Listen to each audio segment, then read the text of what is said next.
Let's bring you this now. Almost half of South African households have gone hungry because of COVID-19. And this is according to an Ipsos study conducted for the Centre for Social Development in Africa, based at the University of Johannesburg. Now, the study reveals that about 46% of adult South Africans, including children in their households, have often not had money for food during the pandemic.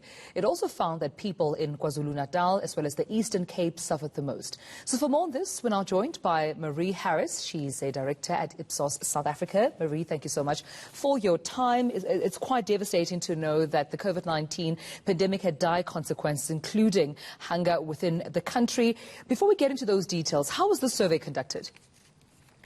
Tumelo, we did face-to-face interviews in the homes of respondents, and these respondents were randomly selected from all over the country. We did about 3,600 interviews in homes and in home languages, and then because it also has a political angle, this particular study, we filtered out those who are 18 years and older, with the result that we have 3,469 respondents in the sample. The results are representative of the South African adult population.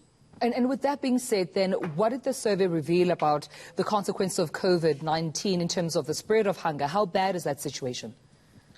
I think it's worse than what most South Africans really could imagine. On the one hand, we already had, before COVID, a very high unemployment figure. And we know that unemployment grew over the period of COVID and of the period of lockdown. Reasons being that people lost their jobs.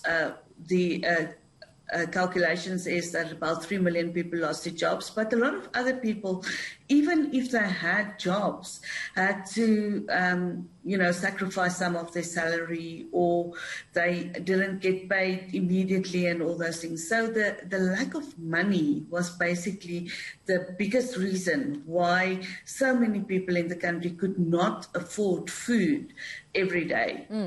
So income in the households were affected, but I also understand that, mental health, physical health was also affected alongside hunger. Yeah, obviously, because, food is so much more than just getting your belly full. It is also, I think, in a lot of cases, it sustains you for going on. It's a social thing. It is a sharing thing. It is for carers to provide for their families. So there's a lot of mental issues associated with food.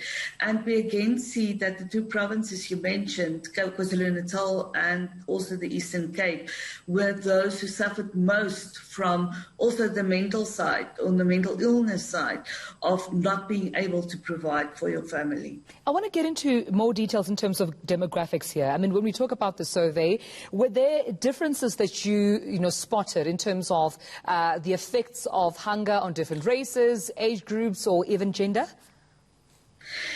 Yes, we actually did look at that. There's no difference between males and females, which is a little bit interesting, because usually on studies of food and families, we see a difference between males and females. Obviously, the situation was worse in rural areas. Again, with mentioning those two provinces where it was the worst, KZN and the Eastern Cape, largely rural provinces. In terms of age, it was across the board. Young people, old people, middle-aged, everybody. And then in terms of race, we see that Indian households and black households suffered more. About 50% of them actually said that they did not have enough food.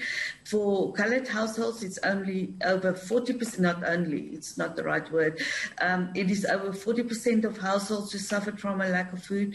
And for white households, it's about 30% of households who did not have enough to eat.